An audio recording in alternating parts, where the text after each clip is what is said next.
Bonjour à toutes et à tous. Aujourd'hui, on va parler des vélos pour le bikepacking. Déjà, on va séparer un peu deux scénarios. D'une part, j'ai déjà mon vélo, j'ai déjà un vélo, est-ce qui pourrait convenir, qu'est-ce que je peux faire comme petite modification pour qu'il convienne. Et dans l'autre cas, j'ai pas de vélo et j'aimerais trouver le plus adapté à mes besoins. Maintenant, le scénario 2, c'est si vous voulez acheter un vélo de voyage. Donc là, il ne s'agit pas de se dire, ok, est-ce que mon vélo actuel convient, etc. Mais de trouver le vélo qui sera le plus adapté. Alors, c'est probable que pendant votre voyage, il y ait des côtes importantes, même si ce n'est pas sur votre prochain voyage, sur votre premier voyage, mais peut-être sur le suivant, celui d'après, etc. Mais c'est probable que vous ayez à un moment des côtes importantes. Donc on veut un vélo qui soit polyvalent, en particulier au niveau de la transmission, pour ne pas être trop limité et pour pouvoir donc monter des côtes qui vont être importantes. Et pour savoir si un vélo est vraiment polyvalent, il faut comparer les ratios de transmission en fait, c'est-à-dire la différence entre la vitesse la plus facile et la vitesse la plus dure. C'est pas forcément nombre de vitesses, hein. Par exemple, un vélo qui a une cassette donc à l'arrière qui va de 11 dents à 36 dents sera moins polyvalent qu'un autre qui a une cassette qui va de 11 à 42. Voilà, donc ça se note 11/42 dans les spécifications des vélos, donc quand vous en achetez, vous pouvez regarder ça. Pour le plateau à l'avant, par exemple, on peut avoir du 36/50. Donc si vous voulez grimper facilement toutes les côtes, mais que la vitesse pure, le sprint, etc. ne vous intéresse pas, alors privilégiez les plateaux plutôt petits, type 30/46 plutôt que 32/50. Parce que plus vous avez de dents sur le pédalier, plus vous pourrez pédaler vite, mais c'est pas vraiment ce qui nous intéresse parce que ça sera du coup plus difficile dans les montées. Donc on veut plutôt un étagement bas sur le plateau. En revanche, une cassette à l'arrière, c'est l'inverse. Plus vous avez de dents, plus vous pourrez monter des côtes importantes. Donc c'est mieux d'avoir du 11/42 que du 11/36 par exemple. Le nombre de vitesses n'est pas forcément en lien avec la polyvalence du vélo. C'est-à-dire que moi j'ai déjà changé sur mon vélo qui est en 11 vitesses, j'ai changé ma cassette 11/38 par une 11/42, ce qui fait que c'est comme si ça me... Enfin en fait j'ai toujours 11 vitesses, sauf qu'au lieu d'être limité à 32 dents sur la plus grande vitesse, là je suis limité à 42 dents, donc c'est comme si j'avais rajouté une ou deux vitesses finalement, mais j'en ai toujours 11, c'est juste que l'étagement est moins progressif, il est beaucoup plus... il va beaucoup plus rapidement vers des vitesses qui sont très faciles, en restant sur du 11 vitesses. Ensuite, un autre point important, c'est que vous allez probablement faire pas mal de kilomètres. Donc il vous faut un vélo qui soit fiable, qui n'aura pas besoin d'être réparé fréquemment, hein. Donc ça veut dire une gamme de transmission qui se situe au moins dans le milieu de gamme, si possible dans le haut de gamme si vous avez du budget.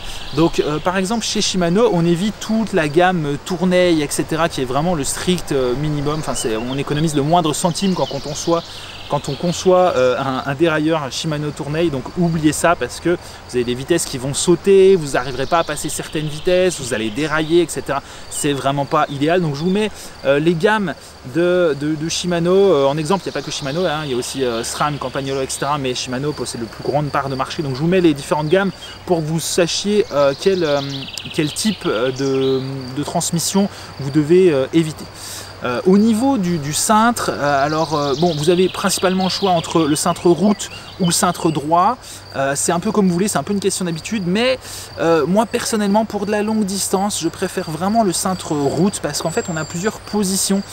Ça permet de changer la position des mains, hein, ça permet d'un peu de se relaxer, de faire travailler des articulations ou des muscles un peu différents et donc d'en reposer d'autres. Donc ça c'est quand même un gros plus sur la longue distance qu'on n'a pas avec un guidon droit où vous tenez juste là. Éventuellement vous pouvez bouger un peu vos mains, mais vous ne pouvez pas tenir sur des positions qui sont différentes. Il vous faudra bien entendu un vélo qui soit facile à réparer, soit par vous, soit par n'importe quel réparateur, donc un peu du standard, en particulier au niveau de la taille des roues, donc on a du 650 et du 700. Sinon, si vous n'avez pas ça, si vous partez avec un vélo avec des roues plus petites, donc type 24 pouces par exemple, ou les vélos pliants comme je le disais tout à l'heure, alors dans ce cas-là, il faut vraiment prévoir vos chambres à air, vos pneus, parce que si vous avez des soucis, vous trouverez moins de pièces détachées pour remplacer ça. Donc si vous êtes sur une piste cyclable type Eurovélo, etc., c'est souvent du gravel, pas toujours, mais quand même de temps en temps, hein. Donc si vous avez un vélo 100% route, bon ça se fait, hein, je l'ai fait, mais justement je me suis un petit peu fait avoir, parfois c'était quand même pas idéal, hein. Si vous avez des pneus ultra fins type 25, 23, donc c'est les pneus les plus fins hein, sur le marché, ultra gonflés, etc. C'est quand même pas idéal. Si c'était à refaire, j'aurais pris des pneus un peu plus larges, peut-être quasiment des pneus gravel type 32, etc. Un peu moins gonflés pour être un peu plus confortable quand on est sur des petits cailloux, des chemins, etc. Tant qu'on en est aux pneus, je vous conseille les marathons. C'est un tout petit peu moins roulant, un petit peu moins efficace, etc. Donc, mais encore une fois, on ne fait pas de la course. Hein. Et côté adhérence, c'est peut-être pas non plus les meilleurs, mais c'est ultra fiable pour faire un nombre de kilomètres vraiment important sans crevaison. C'est vraiment les pneus idéaux. Et d'ailleurs, j'ai fait une vidéo sur les 5 astuces pour éliminer 99% des crevaisons et donc mettre des pneus marathon qui sont donc des pneus anti-crevaison. Ça fait partie des astuces de cette vidéo, donc je vous recommande vraiment ces pneus. Qui dit cyclotourisme dit aussi souvent rester longtemps sur le vélo, donc privilégier un vélo confortable plutôt qu'un vélo ultra rapide. Encore une fois, c'est pas le but, hein. Course, compétition, tout ça, on s'en fiche un peu. Là, le but, c'est d'avoir un vélo confortable. Ceci dit, si vous êtes habitué à votre vélo de route, bon bah ça le fait. Hein. Moi, par exemple, j'ai un vélo de route, j'y suis assez habitué, je peux partir sans souci, faire du cyclotourisme avec ce vélo, il n'y a aucun problème. Mais il faut vraiment être habitué à ce vélo avant de le prendre. Hein. Et du coup, si vous achetez votre vélo, encore une fois, principalement pour voyager, alors le critère confort doit être plus important que le critère rapide, etc. Il faut vraiment bien prendre ça en compte. On pourrait également ajouter comme critère compatible avec les porte-bagages pour votre prochain vélo de voyage. C'est tout à fait logique comme raisonnement pour pouvoir mettre plein de sacoches. Mais sachez qu'il existe aussi le bikepacking un peu léger en fait. Donc on en parle juste après, où vous allez finalement prendre des sacoches qui n'ont pas besoin de porte-bagages. Sinon, un autre critère, donc c'est la selle, hein, c'est ultra important et ça je pense que tout le monde vous le dira, aucune selle ne convient à tout le monde. Donc ne commandez pas votre selle en ligne parce que vous avez vu un test qui vous dit qu'elle est bien, etc. Il faut soit pouvoir tester, c'est pas toujours facile, en plus il y a très peu de stock disponible sur tous les produits vélo, donc forcément c'est difficile de tester.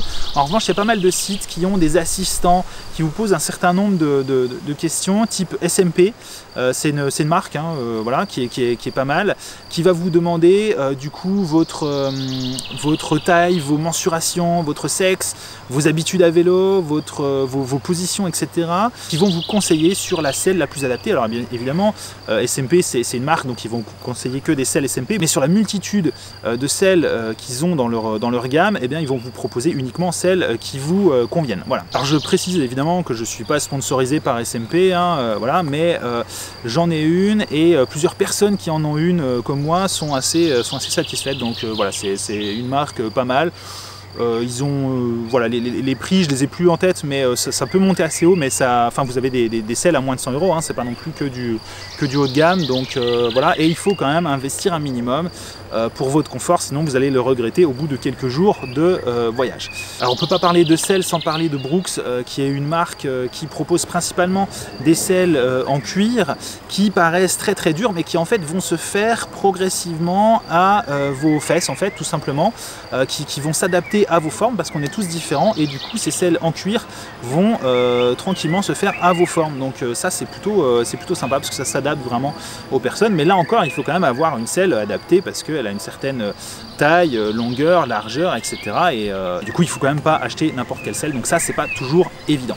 Alors on parlait tout à l'heure de bikepacking léger, c'est une tendance, alors certains diront un petit peu récente, en tout cas c'est devenu populaire récemment, même si ça existe probablement depuis assez longtemps. Ça consiste en fait tout simplement à ne pas avoir de porte-bagages et de partir plutôt léger, avec une quantité un peu plus limitée d'affaires. Hein, moi je l'ai fait, donc on était à deux, on était en couple sur 1000 km avec des vélos de route et de gravel. Et du coup ces vélos ne sont pas du tout faits pour du cyclotourisme, mais ça le fait, hein. On avait donc du coup pas de porte-bagages et il n'y a aucun souci. Donc je vous présente notre setup dans une vidéo, je vous la mets en description. Mais en gros on a sur chaque vélo une sacoche de selle de 17 litres. Ça marche même avec un vélo en carbone, une tige de selle en carbone, aucun problème. À l'avant, on a une sacoche de 10 litres, donc ça c'est pas mal, mais il ne faut pas mettre de choses trop lourdes dans cette sacoche parce que, eh bien, en fait, quand vous allez tourner, il y aura un peu une latence, donc ça c'est quand même pas idéal. Et si vous avez un cintre route, et bien du coup, si elle est trop remplie, ça peut vous gêner pour passer les vitesses, en particulier sur le Shimano où on va ramener les vitesses vers l'intérieur comme ça. Donc ça, c'est quand même pas idéal, mais bon, ça se fait. On peut déjà mettre, on va dire, 8 litres sur les 10 litres de la sacoche à l'avant. Après, vous avez évidemment une sacoche de cadre, vous allez pouvoir mettre les choses un petit peu lourd parce que finalement c'est le centre de gravité est au niveau du cadre, donc ça c'est plutôt idéal pour mettre les choses lourdes, alors que sur la sacoche de selle vous allez être limité en poids aussi. On peut aussi mettre quelques bagages sur la fourche via un accessoire, même si vous n'avez pas d'œillet pour fixer des accessoires, c'est possible. Eh bien, vous avez des accessoires qui vous permettent de transformer n'importe quelle fourche en fourche compatible avec des bagages. Donc moi typiquement je mettais la tente et mon matelas à droite et à gauche de ma fourche, donc du coup ça marche, il n'y a aucun souci là-dessus. Donc ça c'est vraiment pour le bikepacking léger, sans porte-bagages, etc. Mais on arrive voilà, quand même à transporter pas mal de choses. Donc moi j'avais du coup une tente, un sac de couchage, un matelas gonflable, un petit oreiller, des vêtements pour plusieurs jours, ma batterie externe, un drone également, 2 litres d'eau évidemment, un petit peu de nourriture. Voilà, on peut transporter quand même pas mal de choses. Alors je voulais vous conseiller à la fin de cette vidéo certains vélos de voyage, des vélos que je considère comme vraiment idéaux, avec un bon rapport qualité-prix, etc. Mais c'est complètement impossible parce qu'il n'y a rien en stock.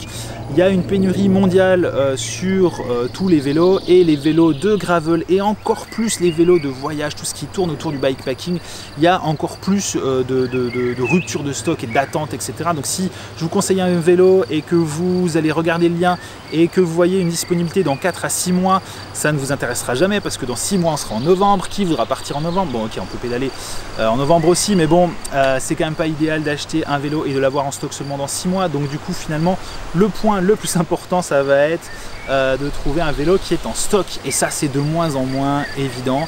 Du coup, vu qu'il y a une pénurie mondiale de vélos, j'ai créé une petite page sur mon blog sur quelvelo.fr qui recense finalement les vélos qui sont en stock. Donc je recense que les vélos qui sont vraiment en stock au moment de mettre à jour la page. Du coup je la mets à jour un petit peu chaque jour, donc voilà, évidemment 12 heures après souvent c'est déjà en rupture, mais je mets la page à jour un petit peu chaque jour, donc comme ça vous avez des chances de tomber sur des vélos qui sont en stock. Je référence du coup que des marques que je connais, que des marques connues et qui sont présentes que sur des sites également connus, donc Pro Bike Shop, Alltricks, Le Pape, Matos Vélo, etc. Et donc, du coup que des sites, que des revendeurs connus, que des marques reconnues et que des vélos en stock. Je fais ça avec des vélos de gravel et bikepacking et également des vélos de ville. Voilà, donc si ça vous intéresse, n'hésitez pas à aller sur quel-vélo.fr/en stock. Voilà, c'est la fin de cette vidéo. S'il y a des questions ou des choses sur lesquelles je suis passé un petit peu vite, n'hésitez pas à poser vos questions en commentaire. Et je vous dis à bientôt pour une prochaine vidéo vendredi prochain.